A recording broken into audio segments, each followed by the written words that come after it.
Pythagoras of the Pythagorean theorem might have received most of his ideas from a woman. Not surprised. Let me explain. So there was this woman, Themistocle. She was thought to be, or known to be, Pythagoras' teacher. She was known as a priestess philosopher, and there's almost nothing on her in history, because as some of you may know, they erased a lot about magical and smart women in history, which sucks. There's a really cool book, A History of Women Philosophers from 600 BC to 500 AD, where I found this information, and I have a lot more to share about it, and other cool women that I will share at a different time. The book basically infers that behind a lot of famous men in history, there were actually the women's ideas, and the men just put them into action, which sounds about right. Not saying no men have good ideas, by the way, but history be fake. So Themistocle lived in Delphi. She was a priestess there.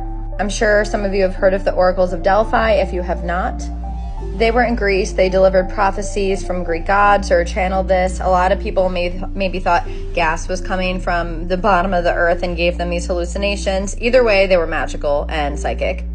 And in history, some people believe that Pythia, who was one of the high priestesses and a very popular oracle at Delphi, or fortune teller, they think that Themistocle was Pythia.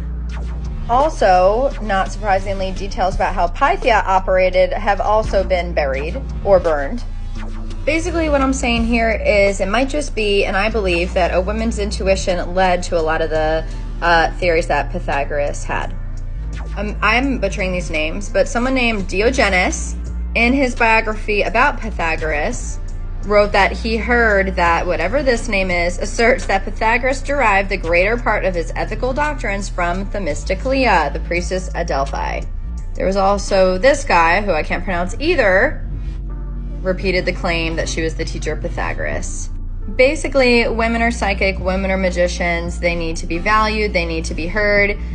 If you are a woman listening to this, or a man with the divine feminine inside him, or if you identify as anything with the divine feminine and you have an intuition, you should share your thoughts. Never let anyone silence you. Your voice and unique perspective needs to be heard.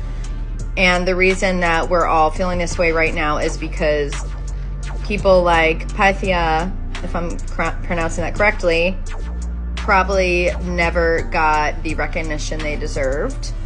And a lot of female philosophers' ideas were buried. I mean, hello, the Salem witch trials. Women are magic, and no one needs to be scared.